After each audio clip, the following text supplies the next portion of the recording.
Okay, so right now we're on generator power. We lost power about 4:30 in the morning. I just want to show you what kind of generator we have because it's not an automatic whole house generator. However, it's an electric start. You have to be at home to start it, and it runs almost everything in our house. So let me show you. First of all, it's on liquid propane. So if you have any idea, propane, you get a lot less than the rated capacity, let's call it. So I think this one's 8,500 watts starting power, maybe 7,000 running. So with propane, it's definitely lower than that. It's maybe around 6,000 watts running. All right, let me show you what it looks like. All right, it's inexpensive. I think the whole thing was maybe $400 or $500. So try over here. I have a battery with a trickle charger, propane, and an inlet into my house. It's got a 30 amp cord running in there, and it's made to work on tri-fuel. So it'll work on gas, liquid propane, or natural gas. All right, so let's go inside. Let's go inside. The exhaust is pointed out of the deck. I've tested for carbon monoxide. Nothing gets towards the house, so it's safe. All right.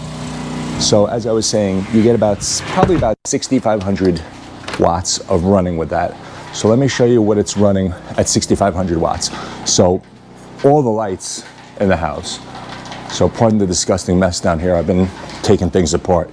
So we got a freezer over here. That's running. I don't know if I was pointing the camera at it. So freezer is running. As I said, all the lights down here. All of my networks and electronic equipment over here. Water softener, well pump, which takes quite a bit.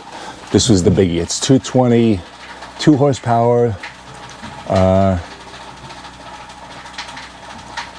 I'm not sure, it's fairly big. It's a fairly big well pump. 2 horsepower, 230 volt, 10 amp. All right, so this is the biggest. The maximum amp draw is 13.2. So sometimes the lights kind of flicker when that goes on, but never lost anything. We got this. We have oil heat, so there's no problem igniting this. Let me show you what great invention.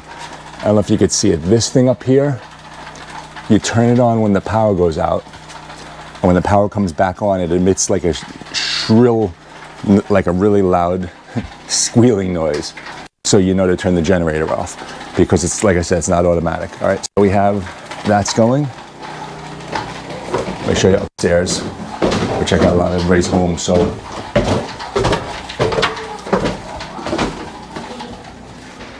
All lights, coffee maker.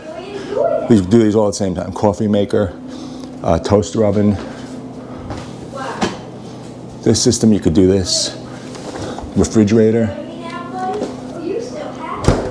Second refrigerator, freezers, TV, lights, wine cooler. It could run basically everything. I'm gonna edit this in. I forgot to mention, we also have an ice maker that was running while the power was out. All right. Got a heater for the garage door openers, alarm, and pretty much all the lights in the house. So for me, I mean, as long as you know how to start it, I have, like I said, I have that trickle charger outside. So I have like a little solar panel down to a trickle charger, and I have an old car battery. Instead of trading it in to get like the $10 back for the core, I just hooked it up to that, and you basically push a button and it starts. Like I said, you need a tri-fuel generator, something that will work on propane. If you have propane or natural gas, that's the way to go, because I have a 500-gallon tank underground for my pool, and I can run the generator probably to 10 days straight. If you have natural gas at your house, you could run it forever. I'll tell you what I wouldn't run with the generator on. We can't run our central air conditioning. So in the summer, you need the ceiling fans. I wouldn't try to run my dryer, my electric dryer. Haven't tried it, but I'm not going to try it. No need. I haven't run my double oven, even one of the ovens, because I feel like it's 220 or 230. No need to run these. All right, when the power's out, even if it's a week, we either cook on the cooktop or I'll cook something in the barbecue grill, which is propane also. So like I said, the only things you lose are central air conditioning in the summertime and maybe the dryer and the oven. Other than that, we can run pretty much everything. You can take a shower. That was the big deal because, like I said, on a well pump with a 110 generator or 120, you can't run a well pump, so you can't use the water. As far as the summertime, if you have I turn the pool off. Another video about how I made that run with my small Honda generator, but in the summertime, you're out of luck. So you're better off, the bottom line is you're better off losing power when it's cold out because the heat totally works. There's really no change in life. The outdoor lights all work. There's really no change in what you do on a day-to-day basis when there's no power because it works fine. Couple of things, if you have your generator like I have hooked up, you have to float the neutral. You have to have an electrician hook it up if you don't know what you're doing, because you can't have two neutrals or two grounds, one for the house and one for the generator. So you have to debond the neutral and make it float in the generator. So it's either one or the other. Like you can't take it on a camping trip and then use it in your house and wire it to the circuit breaker box. So that's about it. The thing sits underneath the deck, stays covered up, power goes out. I converted that to propane myself. There was a company called Motor Snorkel that made like a $50 or $60 kit. There we go, the power's back on. Good timing there. All right, so watch. All right, power's back.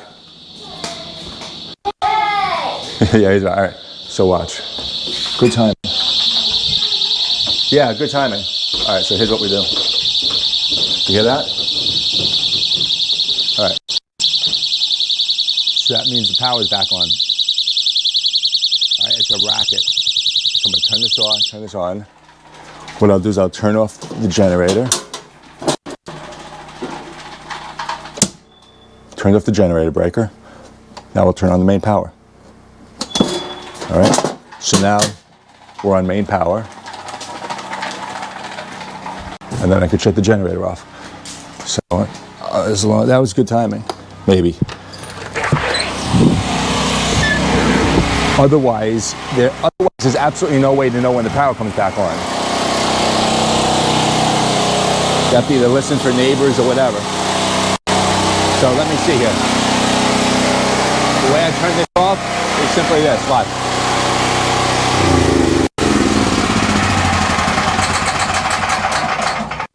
And that's it. And I hooked this up myself. We already had propane going to the house with this regulator. I just teed off it in the house and bought all this stuff. And the Motor Snorkel came with all this, the regulator, and it goes right into the carburetor. It's actually like a gasket with some tubing. So it directs the propane directly into there. So anyway, here's what I was talking about. Old car battery, trickle charger, goes to a solar panel up on the deck. So this thing, and I marked it, that's a floating neutral. So it's 8,500 starting watts for this, and 7,000, I was right, 7,000 running watts. And that's it. Like I said, with propane, it's less than that. It's probably close to 6,000 running watts, and maybe 7,500 starting watts. And it can pretty much run everything.